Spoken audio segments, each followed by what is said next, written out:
Have you heard of a capless fuel system? Ford's capless fuel filler neck is a pretty clever design until it fails. In this video, we'll show you how to replace it step by step. I'm going to give you an overview of the evaporative emission system. I want to explain to you what it does, why it's so important, and how a tiny leak can lead to some bigger problems.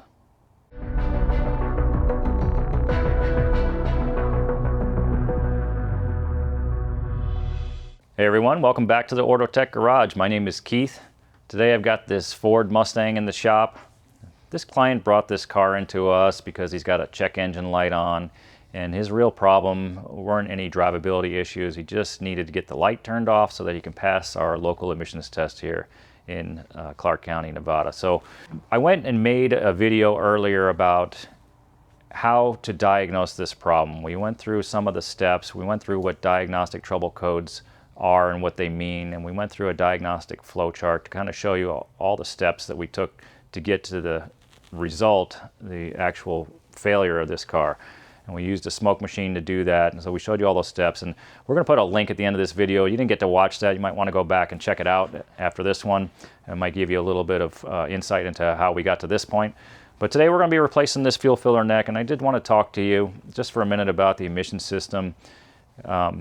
These systems vary from car to car, but they all work very similar. There is a charcoal canister in the system that's designed to capture fuel vapor.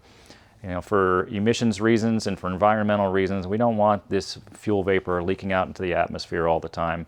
That's why you would, you know, if you leave your gas can open at home for your lawnmower or whatever you have, you don't want all that gas evaporating into the atmosphere, and we don't want that happening on a vehicle either. So these systems are sealed up. They're designed to contain the fuel vapors within that charcoal canister, and then also not only to contain them, but to burn them and remove them from the charcoal canister once the vehicle is running.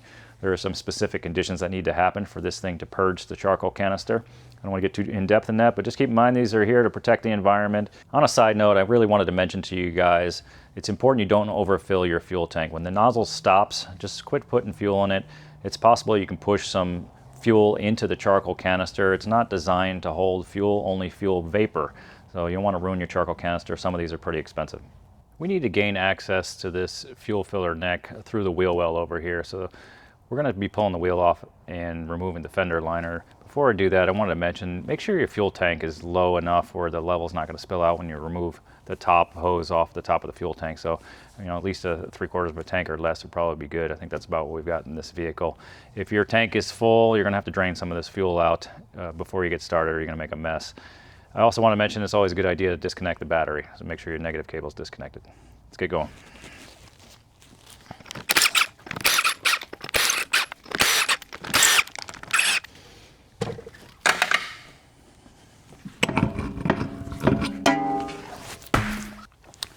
We're going to remove a few of these clips here so we can get this fender liner out. There's a couple of screws here on the bottom of this one.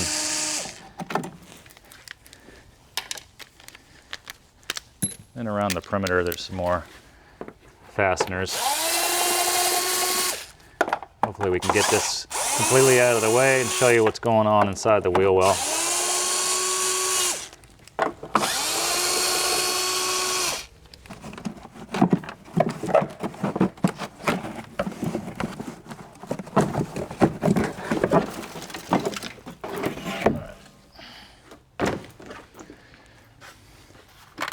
We've got good access to the neck here. Now we'll go underneath the car and disconnect a couple things. I'm going to drop this bar down out of our way.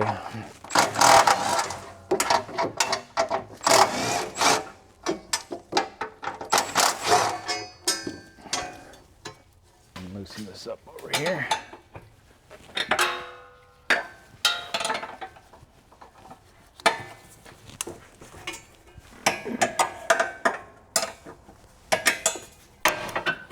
Lower that down and give ourselves a little bit of room to move under here. There's another bracket that attaches the filler neck right under here. This bolt.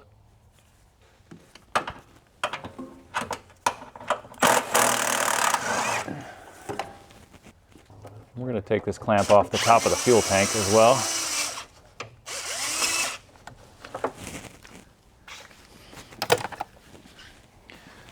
I'll use my little hose hook in here and see if I can free this up off this filler pipe.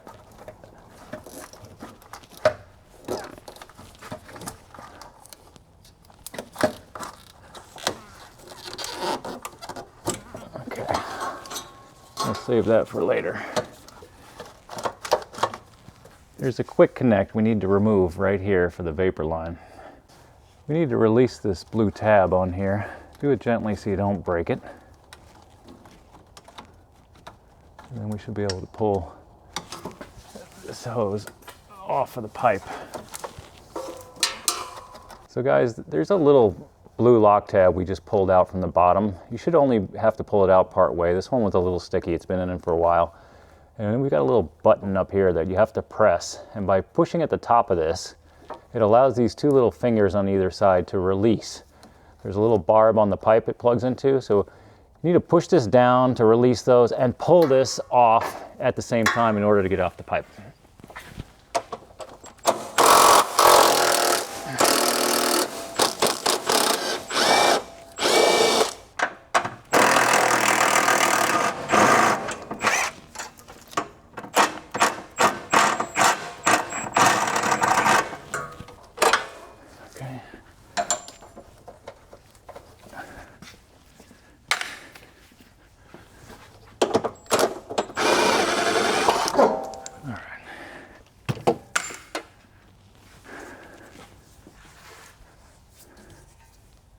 I'm going to remove some of these suspension pieces so we can get better access without taking the exhaust out.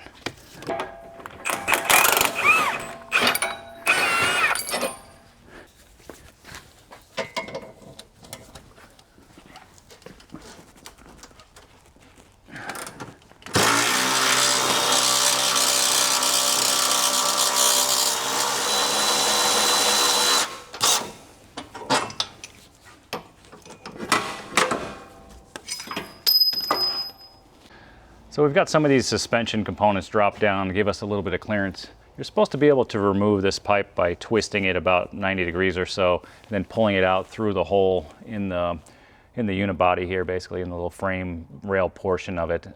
And you have to remove this intermediate pipe in order to do that. The problem we're having with this particular vehicle is that it's got custom exhaust on it, it's had some fabrication done on it, and it's basically one piece from the muffler all the way up to the front of the car to the manifolds. So we've got a little bit of a problem here. We're gonna have to come up with a different solution in order to get this out. The bolts are all rusted in the front and I don't wanna have to go cutting and welding pieces and things. So I'm gonna see if I can manipulate this pipe enough in order to give me enough clearance where I can twist it out like it's supposed to come out and get the new one back in the car.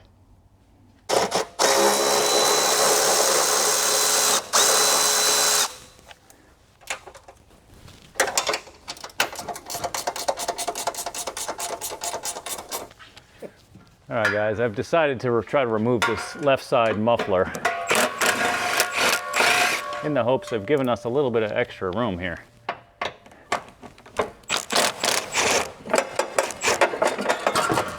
All right.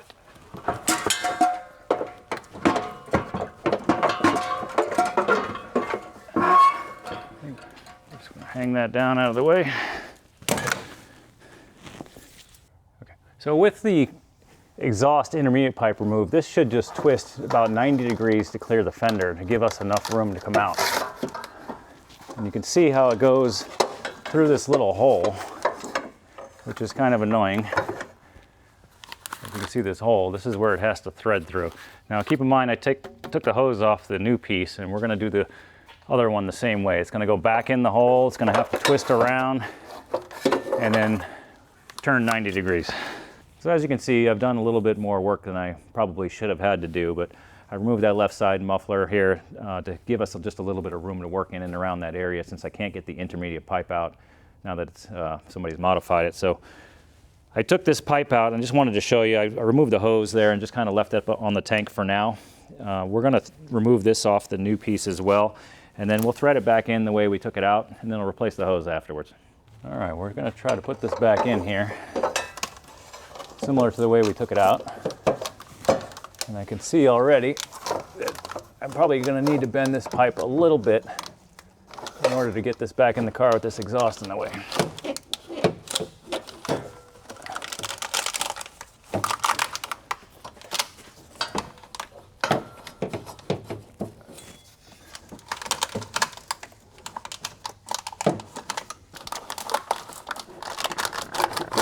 Okay.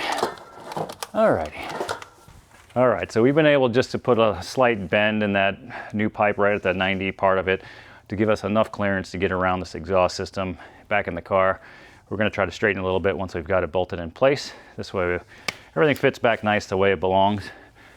This thing should just twist back into place 90 degrees and then back up in the hole.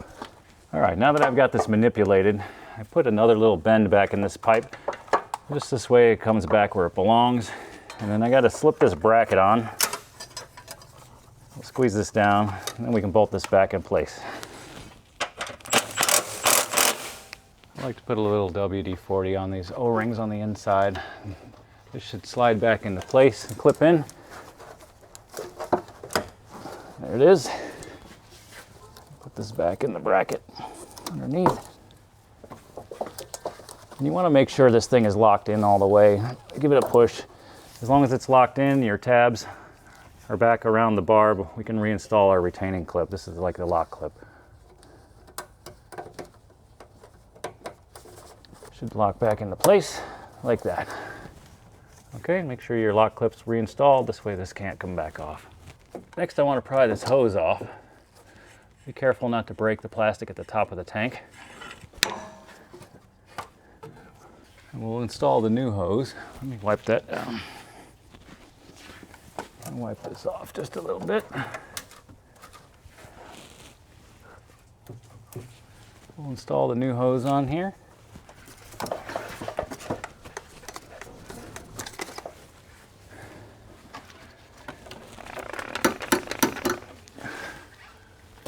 And then we're going to install here on the other end.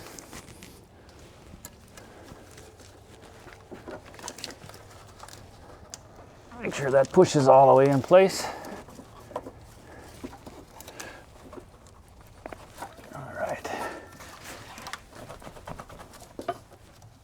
All right, then we can tighten up a couple clamps.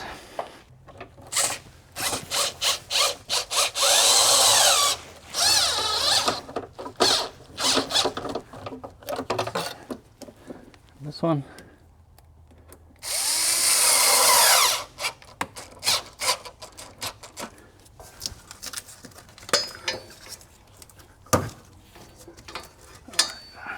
All right, now that I've got the filler neck back in place, installed the mounting bracket on it, got our hose reconnected to the fuel tank, the new hose, we just need to reinstall the rest of the suspension. So everything we've taken down, we're going to put back up.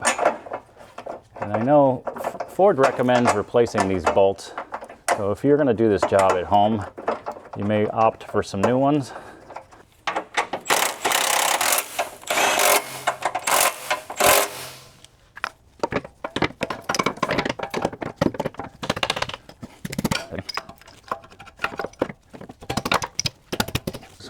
This way.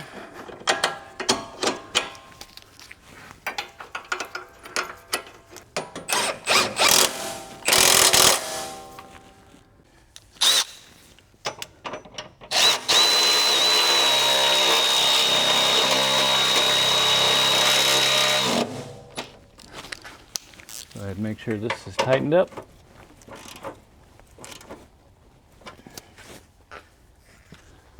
And this one. All right, next we can install this sway bar with its links here.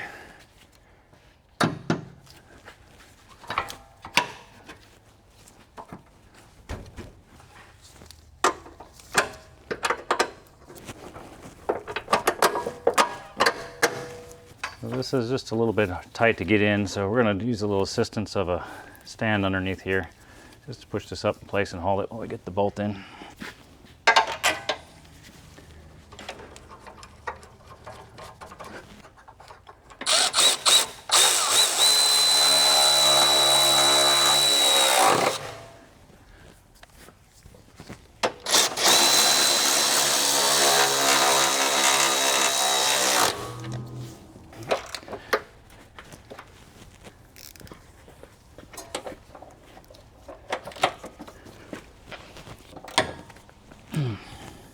All right, now that we've got all that stuff reinstalled, we're just going to go ahead and see if we can get this muffler back in place.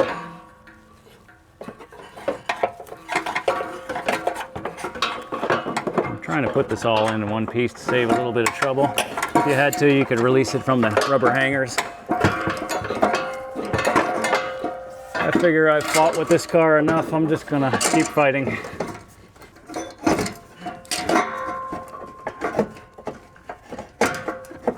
Okay, so I'll get this where it belongs. We've got a few bolts on these hangers. Just gonna get these caught in place.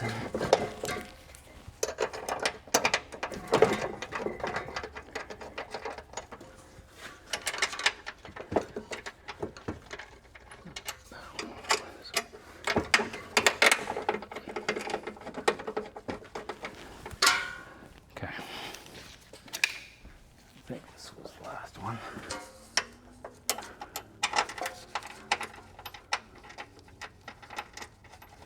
We've got 4 bolts on the brackets for this left side muffler. We've got to get tightened up.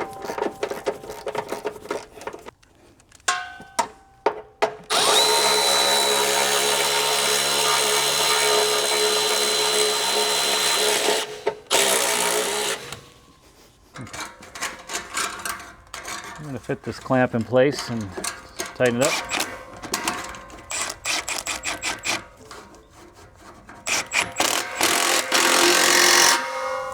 And then the other one on this side.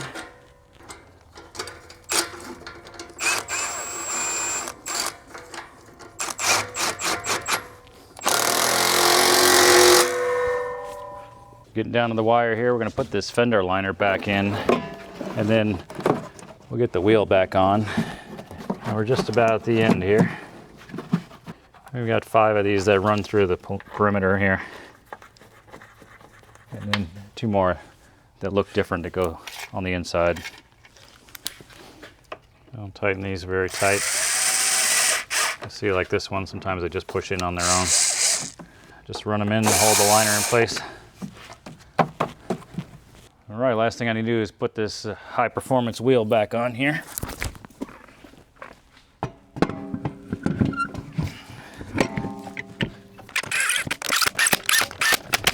Last thing I want to do is torque this wheel up. Make sure everything's tightened properly. All right, we're wrapping up this job here. A couple things I wanted to mention to you. The job's not complete until the codes have been cleared again and we've rerun the EVAP or emissions monitor to make sure everything is working. We've done that here on this car, so this repair has been successful for this particular problem.